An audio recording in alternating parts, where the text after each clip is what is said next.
Baby, it's cold outside. But do you know how to actually talk about winter weather like a native speaker? Well, after today, you will. Hello, English learners. Welcome back to the Learn English podcast, the podcast that teaches English in context so you can learn naturally. On today's episode, I want to focus on vocabulary, and specifically winter vocabulary. I want to talk about the words and phrases that you will hear when people are discussing winter. So if you're interested in learning these phrases, well, of course, practicing your listening comprehension, then follow along because we're about to begin.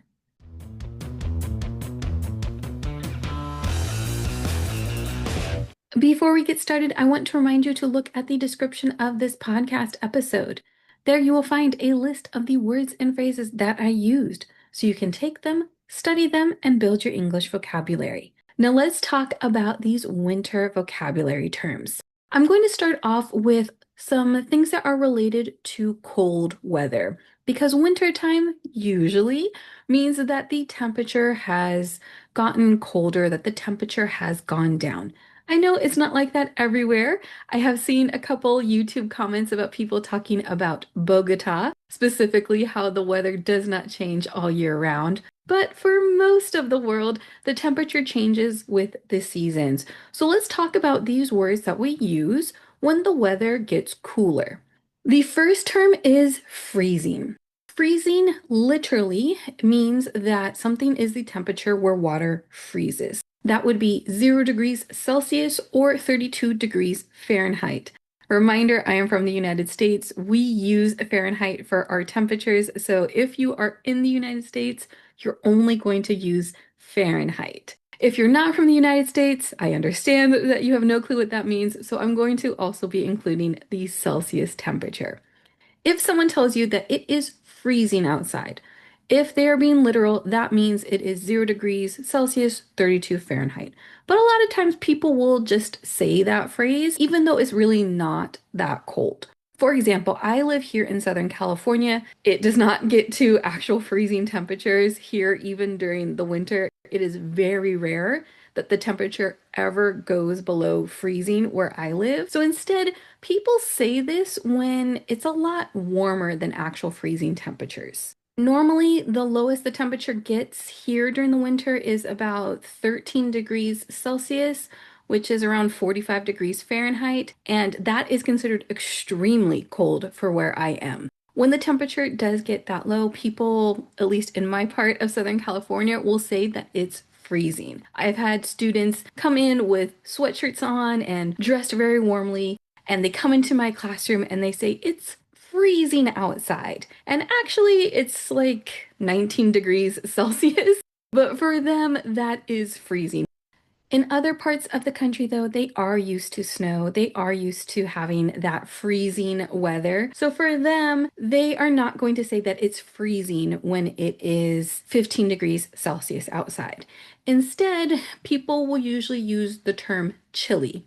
Chilly is usually used when it's around 13 to 17 degrees Celsius, about 45 to 55 Fahrenheit.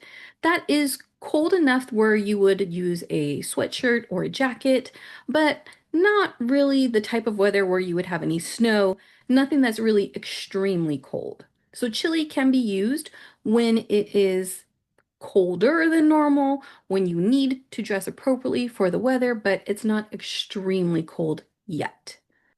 When you do have those colder temperatures, you can get a thin layer of ice that forms on the ground. And if you park your car outside, you might notice that there's also a thin layer of ice on your car, especially on your windows. That is called frost. So frost is the thin layer of ice that is usually seen in the mornings, and normally, at least here in Southern California, it burns off after a few hours. It doesn't stick around because it warms up during the day, but during the nighttime, the temperature is low enough for that frost to occur. You might also see the word frosty when someone is describing the conditions. They might say that it's frosty outside, or they might say that there is some frost outside. So frost would be the noun, frosty would be the adjective that you're using to describe the noun. Even though it might not be extremely cold, it might feel colder than it is if you have a lot of wind chill. Wind can make the air feel colder than it is. When it is windy and cold, it can make the air feel even colder. So if you're watching the news, if you're watching the weather report, they might talk about the wind chill factor. That is the difference that the wind makes in what the temperature feels like. For example, you might hear on the news that the temperature is 15 degrees Celsius, but with the wind chill factor, it feels like it is 0 degrees. That is telling you that the wind is making it feel like it is 15 degrees cooler than it really is. We've talked about when it is freezing, when the temperature reaches that freezing point of water where it hits 0 degrees Celsius and water freezes. Now, if you hear the term sub-zero temperatures, this is very important, at least in the United States, we are talking about the Fahrenheit scale. So the freezing point of water, that 0 degrees Celsius, again, is 32 Fahrenheit. So there are 32 degrees between the freezing point of water and the 0 point on the Fahrenheit scale. 0 degrees Fahrenheit is actually negative 17 degrees Celsius. Very, very cold. In places like Michigan or Wisconsin, New York, Illinois, the places at the northern part of the United States, they can get sub-zero temperatures. And by sub-zero, we're saying below the 0 degree mark on the Fahrenheit scale. So colder than negative 17 degrees Celsius. If you hear on the news that there is going to be sub-zero temperatures overnight, that is extremely important to be aware of. That can be very, very dangerous because, again, we're talking temperatures of negative 18 degrees Celsius or below. Those are extremely cold and dangerous conditions. Colder weather can also mean a lot of precipitation. Precipitation means water raining, water falling from the sky. I did an episode on different things that we call rain, different words that we use to describe rain. I will leave a link for that episode. On this episode, I want to focus more on snow and the different types of freezing rain. So the first one that you have is hail. Hail usually occurs in warmer weather. For example, where I am in Southern California, we can get hail during the summertime when it is like 30, 35 degrees Celsius. So hail doesn't necessarily need that cold weather, even though it is frozen water, even though they are pieces of ice.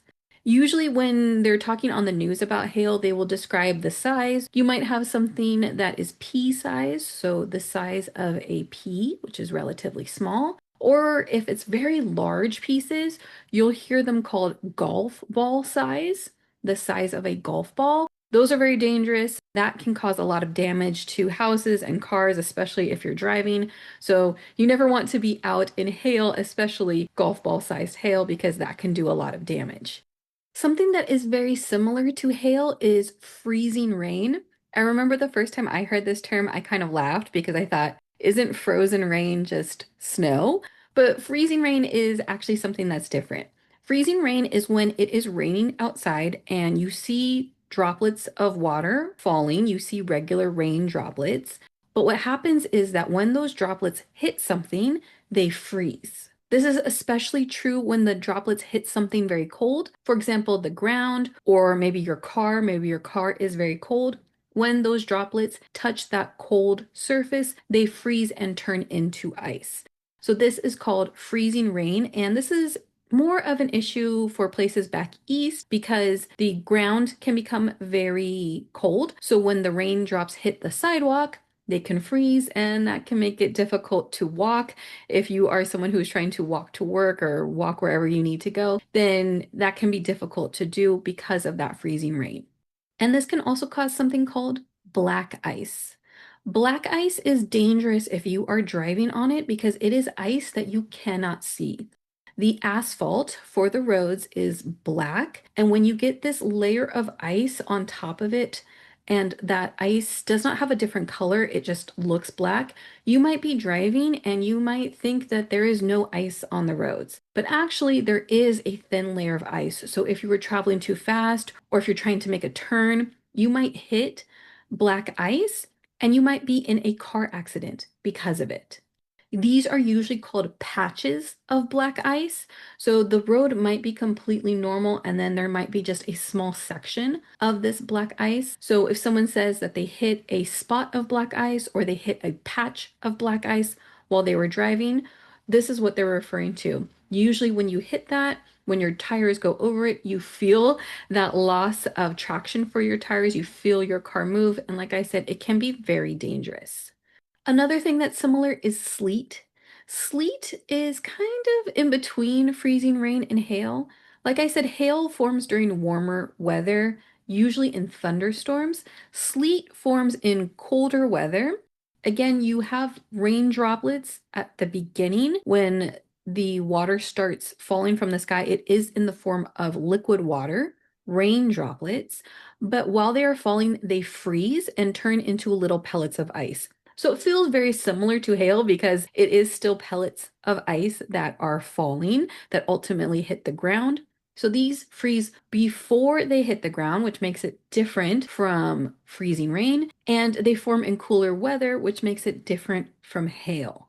Then you can also have actual snowfall. When you have a very short snowstorm, something that lasts maybe only a few minutes and then disappears, this is called a flurry.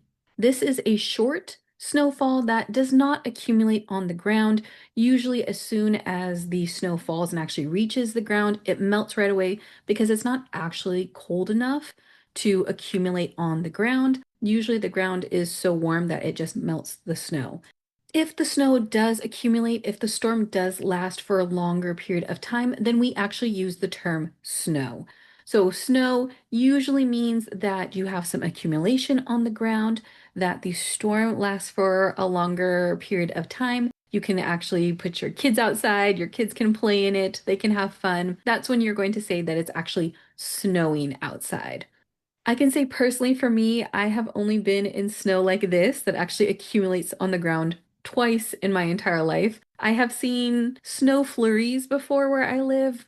Maybe for a few minutes it'll snow and then it disappears, it melts instantly. But a few years ago, it actually did snow. It snowed for a few hours. We had some accumulation on the ground. That was really exciting. I called it magical because it was one of my first experiences actually having snow accumulate, seeing snow fall and being able to play with some snow, make some snowballs. The individual pieces of snow, the little tiny pieces that fall gently to the ground, are called snowflakes. So, snowflakes are the frozen water droplets. They usually have that really unique and beautiful pattern. That term snowflake, you will also hear, unfortunately, online. I've seen it on social media. Sometimes people use it to insult someone. If you think of a snowflake, if it lands in the palm of your hand, if you catch a snowflake, it melts relatively quickly because your skin is so warm and the snowflake is so gentle, so delicate, so easily broken. And that term recently has come along, especially online. Not a very nice term, but if you hear it, that's what that means. If a lot of snow is falling, if it is falling for a very long period of time, multiple hours, maybe even days, that is called a snowstorm. So a snowstorm is when you have a lot of accumulation, maybe even a meter or a couple of meters of snow accumulate on the ground. The snow lasts for a very, very long time. This doesn't always have to come with high winds.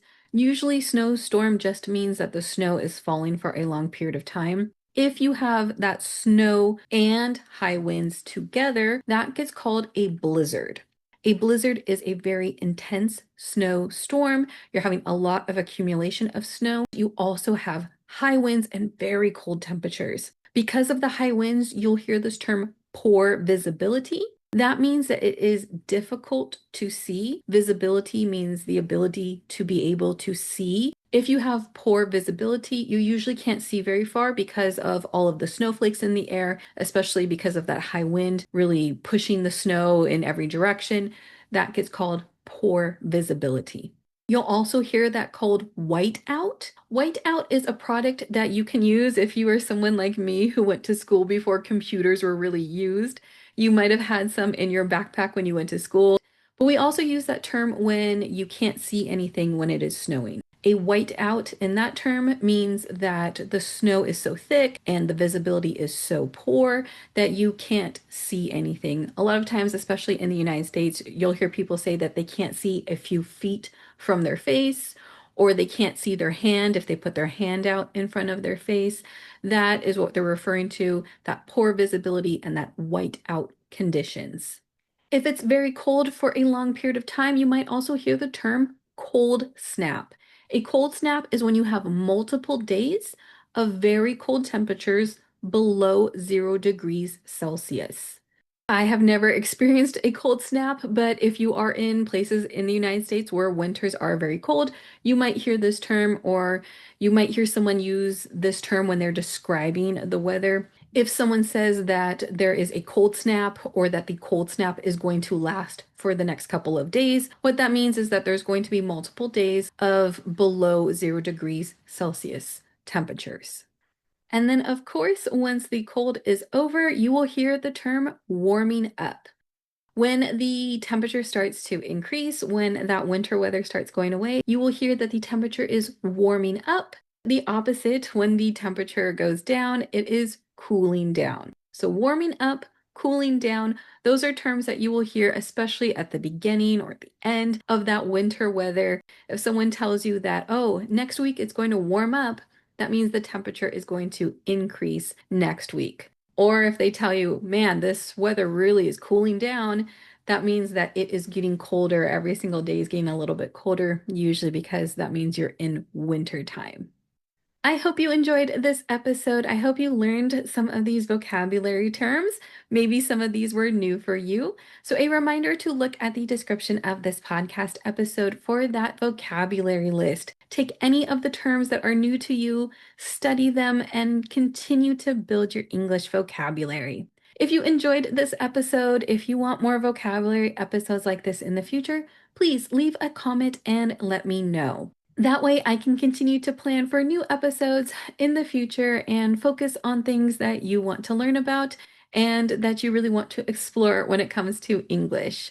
If you like this podcast, if it's helping you learn English, please consider leaving us a rating on whatever app you are using to listen to this podcast on. You can also tell a friend, tell a family member, tell someone who is learning English. That's really going to help us continue to grow the show and reach a new audience. And I really appreciate your support. You can follow us on social media at Learn English Pod. The website is learnenglishpod.com. And remember to like and subscribe so you don't miss our next episode when it comes out next week. Until then, keep learning English.